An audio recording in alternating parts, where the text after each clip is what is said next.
नमस्कार मंडळी, मी सचिन सरदेसाई. युट्यूबवरील निश्चिंतच्या 13व्या भागात मी आपलं सगळ्यांचं स्वागत करतोय. मित्रांनो, तुम्हा सगळ्यांना माहितीच आहे की माझा मित्र मिलिंद देवगावकर या चॅनलच्या माध्यमातून विम्याच्या संदर्भात वेगवेगळे विषय हाताळतोय आणि आपली माहिती सगळ्यांसमोर मांडत आलेला आहे. पण ह्या सगळ्या संदर्भात मला काही प्रश्न सतावतात किंवा मला काही प्रश्न पडलेले आहेत, ते आपल्या सर्वांच्या वतीनं आज या चॅनलच्या माध्यमातून मी त्याला विचारणार आहे. सो मिलिंद, नमस्कार. तुझ्या चॅनलमध्ये सर्वप्रथम मी तुझं स्वागत करतो. धन्यवाद. काय तुला प्रश्न पडलेले आहेत? नाही, आपण त्याची सुरुवात अशी करूया की साधारण माझ्या माहितीप्रमाणे साल 2000 पासून, म्हणजे आपण ज्याला एरा म्हणतो 2000 एरा, साधारण या वर्षापासून विमा क्षेत्राचे खासगीकरण झाले. बरोबर. आणि त्या क्षेत्रामध्ये किंवा त्या योजनांमध्ये एक बदलाव आला. बरोबर आहे. बरोबर. तर त्याच्याविषयी थोडासा प्रकाश आम्हाला. मुळात जो बदल जो आहे की जो प्रामुख्याने जाणवायला लागला की टर्म इन्शुरन्स, ज्याला मुदतीचा विमा असं म्हटलं जातं, तर टर्म इन्शुरन्स ही संकल्पना अगोदरही होती, पण ती तेवढीशी लोकप्रिय नव्हती. आता झालं असं की मीडियाच्या प्रभावी जाहिरातीमुळे आणि जी काही लोकांची आज गरज निर्माण झालेली आहे, खास करून जेन झीची, तर त्यामुळे टर्म इन्शुरन्सचं आजकाल महत्व जास्त पुढे आलंय. याच्यामध्ये जेनझी लोकांची बदलती जीवनशैली हा काही प्रमुख त्याच्यामध्ये भाग येतो का? हा, तेच. त्यांना काय झालं माहितीये का, कारण मी गेल्या काही दिवसामध्ये तनयासाठी काही टर्म पॉलिसी बघत होतो. ओके. तर मला LICची एक नवीन पॉलिसी लक्षात आली किंवा दिसली, विमा कवच. नुकतीच. तर त्या टर्म प्लॅन विषयी मी माझ्यापर्यंत अभ्यास केला, म्हणजे मी आता हे सगळं बघतोच आहे. पण मला त्या एकंदरीत त्या पॉलिसी विमा कवच हा जे काय आहे ना, तर थोडेसे मला प्रश्न पडले. मग आता माझ्यासारखा जो सामान्य माणूस आहे त्याला प्रश्न पडले म्हणजे इतरांनाही पडले असावे. नक्कीच. कदाचित काही लोकांना पडणार नाहीत. पण माझा उद्देश हाच आहे की ह्या माध्यमातून जर का काही मला प्रश्न पडलेले असतील, जसे बाकीच्यांना पडले असतील, तर त्याची माहिती या सगळ्यांना मिळू दे. बरोबर. म्हणजे आजच्या चॅनलचं आपण नाव असं ठेवू शकतो की विमा कवच आणि सचिनला पडलेले प्रश्न. येस. बरं, मला सांग की आता म्हणजे मी बघ, आता साधारण मी ही सगळी पॉलिसी आता वाचली किंवा बघतोय. विमा कवच योजनेत आयुष्यभरासाठी विमा संरक्षण आहे. पर्यंत तिला. येस. आता अगदी स्पष्ट सांगायचं तर तनयाचं वय आज 35 आहे. ओके. म्हणजे वयाच्या 100व्या वर्षापर्यंत त्याला संरक्षण मिळणार. बरोबर. हे अगदी म्हणजे ढोबळ माझ्या मनाला. किंतु परंतु नाही. आता आपण तनयाचं उदाहरण घेऊ. आता तिचं वय 35 आहे. म्हणजे आता मी ह्या एका जो काही वाचलं त्याच्याप्रमाणे हप्ता भरण्याचा कालावधी जो आहे, तो उपलब्ध पर्यायातील जर का मी सर्वात जास्त कालावधी म्हणजे 65 वर्षापर्यंत, म्हणजे तिची 100 झाली. बरोबर. आता ह्या जर का मी कालावधी मी जी निवड केली, तरी देखील 2 करोडच्या विम्यासमोर माझे प्रीमियम हे मी कमीच भरतो, म्हणजे 65 लाखच भरले जात आहेत. एकदम बरोबर. आणि मी एकंदरीत त्याच्या पुढचं मी हे सगळं बघतोय, म्हणजे ह्या सगळ्या 65 लाखाचा जो काही मी प्रीमियम भरणार आहे किंवा जो काही कालावधी आहे, तर वर्षाला 1 लाख असं आपण दोघं कॅल्क्युलेशन केलं, तरी देखील LIC मला 2 कोटीपर्यंतची इन्शुरन्स काय, म्हणजे नक्की कसं काय, कोडच आहे मला. मला हे जरा समजून सांगतो. नक्कीच. आता सचिन, तुझा प्रश्न एकदम रास्त आहे की तू जे काही वर्कआउट केलेलं आहेस की त्यावरून आपल्याला दिसतंय की 2 करोडच्या समोर फक्त 65 लाखच भरले आहेत.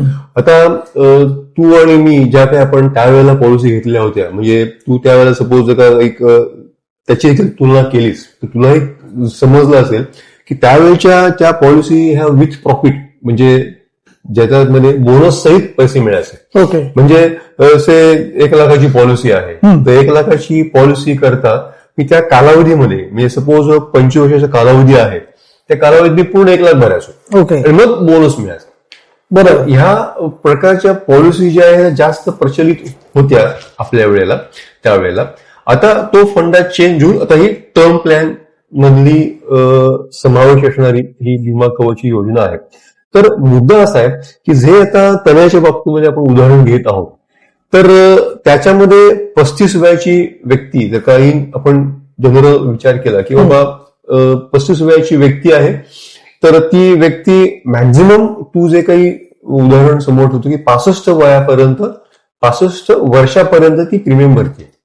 तर हे बघत असताना आपण त्या व्यक्तीचं वय हे 100 पर्यंत गृहीत धरतोय. बरोबर. पण प्रॅक्टिकली 100 पर्यंत जगणं आहे तसं म्हटलं तर खूप कठीण गोष्ट आहे. त्यामुळे सध्याचं सरासरी जे आयुर्मान जे आहे ना ते 80 पर्यंत विचारात घेतलं. ओके, ऍव्हरेज पण 80. 80 पर्यंत. तर त्यामुळे जर का आपण हे कॅल्क्युलेशन थोडंसं पुढे घेऊन गेलो, थोडंसं काही आकड्यांचा खेळ आहे थोडा बहुत, पण साधे सोपे आकडे की 35 वयाची व्यक्ती हा एक पहिला मुद्दा. आणि दुसरा मुद्दा की सर्वसाधारण आयुर्मान हे जे आहे हे 80 वयापर्यंत आहे. बरोबर. तर 45 वर्ष ती प्रीमियम भरणार. ओके. म्हणजे 80-82च्या आसपास त्या व्यक्तीचा कालावधी हा म्हणजे आपण सरासरी एक्झॅक्ट घेणार असं आपण गृहीत धरतो की बरोबर. ऍक्च्युअलीने हे हा मुद्दा विचारात घेतलेला आहे. प्रॅक्टिकल मुद्दा की बाबा सर्वसाधारण 80-85च्या आसपास आपल्या इकडचं आयुष्यमान आहे. तर त्या अनुषंगाने आपल्याला कळून येईल की 45 लाखाच्या आसपास ती व्यक्ती प्रीमियम भरते, की 35 वयाची व्यक्ती तिच्या 80 पर्यंत म्हणजे बरोबर 45 वर्ष तिच्या वयाच्या 80 पर्यंत ते 45 हप्ते होतात तिने भरलेले असणार. बरोबर. त्यामुळे तिने 45 लाख भरलेले असणार. बरोबर. तर हा एक मुद्दा झाला.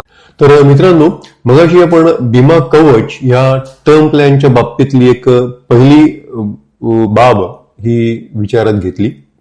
तर दुसरी बाब म्हणा किंवा दुसरा मुद्दा विचारात घेण्या अगोदर टर्म प्लॅन ही संकल्पना काय आहे हे आपण थोडंसं जाणून घेऊया.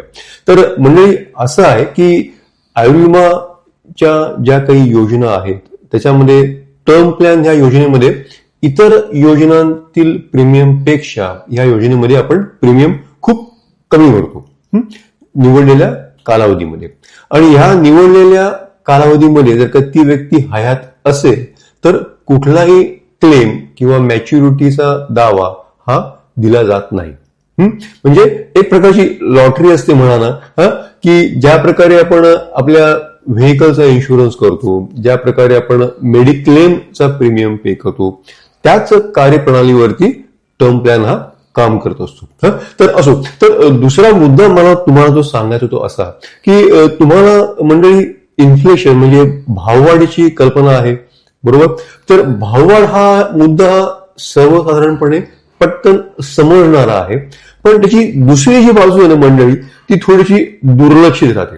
म्हणजे ती बाब कुठली तर क्रयशक्ती कमी होणं, रुपयाची त्या चलनाची क्रयशक्ती कमी होणं. म्हणजे आता असं विचार करा ना की जे आपण मगाशी जे उदाहरण घेतलं की 1 लाखाचा प्रीमियम 35 वयाच्या व्यक्तीला येतोय, तर 1 लाखाचा प्रीमियम ती व्यक्ती एक सर्वसाधारण जो काही ऍक्च्युअलीच्या अभ्यासानुसार एक 80-82च्या आसपास जर का वयोमर्यादा जर का आपल्या ठिकाणी आहे, आपल्या या देशामध्ये आहे असं जर का विचार घेतला जात आहे, तर साहजिकच जो कालावधी जो समोर आहे 35 वयाच्या व्यक्तीचा तो आहे 45 वर्ष.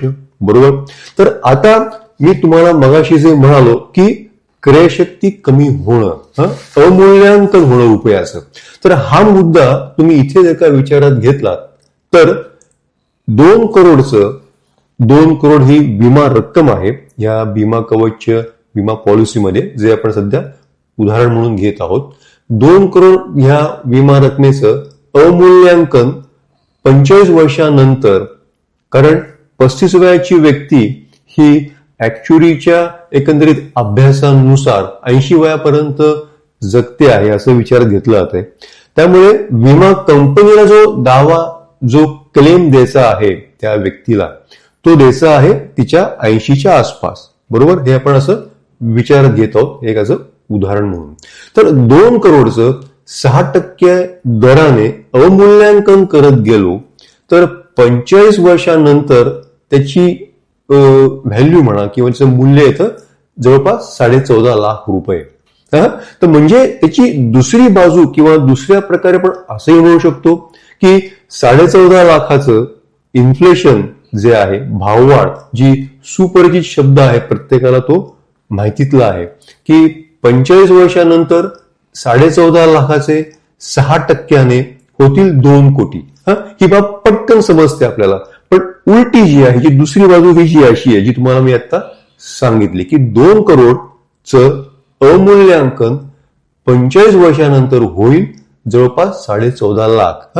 तर ह्यावरून तुम्हाला थोडासा अंदाज आला असेल की ह्या ठिकाणी विमा कंपनीला 2 करोडची सोय करायची नाहीये. तर विमा कंपनीला सचिन सांगायचा मुद्दा असा आहे की जो आपण 45 वर्षाचा कालावधी जो वारंवार विचारात घेतोय, विथ अ व्ह्यू की 35 अधिक 45 इज इक्वल टू 80. तर त्या 80व्या वर्षी विमा कंपनीला अवमूल्यांकन केलेली जी रक्कम जी आहे 2 करोडची, म्हणजे 14.5 लाखच द्यायचा. म्हणजे ह्या टप्प्याला आपण ब्रेक इव्हन पॉइंट येईल किंवा आला असं म्हणायला हरकत नाही. कुठला टप्पा म्हणतो? म्हणजे वर्कआउट करताना मी बघितलं म्हणून म्हटलं हा, ब्रेक इव्हनचा कन्सेप्ट सचिन 14.5 लाख जे तू म्हणतोयस ची कंपनीला खर्च त्यावेळेला येणार आहे. हो, म्हणजे आपण अवमूल्यांकन जे म्हणतो. आता मी तू म्हणताना मी कॅल्क्युलेट करत होतो तर मी बघतोय तर 14.5 लाख हे तण्याच्या आपण उदाहरणावरनं बघितलं तर ती 15 वर्षात भरतेच आहे ना. म्हणजे 15 वर्षातच भरते थोडक्यात. म्हणजे दरवर्षी 1 लाखाचा आपण प्रीमियम विचारात घेतला तर येणाऱ्या 15 वर्षात करेक्ट, म्हणजे 15 लाख तिच्या 50 पर्यंत तर ती भरणार आहे. म्हणजे 14.5 लाख तर भरले. बरोबर. ओके, आता तिने काय निवडलंय 65. म्हणजे पुढचे 30 वर्ष अजून आहेत. बरोबर. म्हणजे 50 ते 80 वर्षापर्यंत ती प्रीमियम तर भरणारच आहे. म्हणजे तेवढं तर आयुर्मान हे विचारात घेतलेलं आहे किंवा 80 वयापर्यंत आपले, म्हणजे 15 वर्षामध्ये कंपनीला त्यांचे पैसे ऑलरेडी मिळणारच आहेत. एकदम बरोबर. मग पुढचं जे काय म्हणजे किती साधारण होत आहे ते 30 ते 50, म्हणजे पुढची सगळी वर्ष जी काय तिचे प्रीमियम ती भरणार आहे ते मिळणार आहे. बरोबर. तो ते कंपनीला बोनस होतो, म्हणजे आनंद आहे कंपनीला. काय म्हणजे बरोबर की सचिन जे म्हणतोय ते, कारण 50च्या पुढे, कारण 80 वयापर्यंत सर्वसाधारणपणे आयुष्य हे विचार घेतला जात आहे. तर हा खरोखर आनंद आहे. म्हणजे जो प्रश्न सचिनला पडलेला होता की बाबा कसं काय परवडतं, ते असं परवडतं की 2 करोड द्यायचे नाहीयेत, जे द्यायचे ते 14.5 ते 15 लाखच द्यायचे 80 वयापर्यंतचं आयुष्यमान विचारात घेऊन. त्यामुळे विमा कंपनी 2 करोडची तजवीज न करता विमा कंपनी आज फक्त 14.5 ते 15 लाखाची तजवीज करते. कळलं ना मी काय म्हणतोय ते? तर मंडळी, तुम्हाला कसा वाटला आजचा एपिसोड जरूर तुम्ही आम्हाला कळवा. सोशल मीडियावरती माझं हँडल आहे मिलिंद निश्चिंत. धन्यवाद. लाईक करा, सबस्क्राईब करा आणि शेअर करा आणि निश्चिंत व्हा.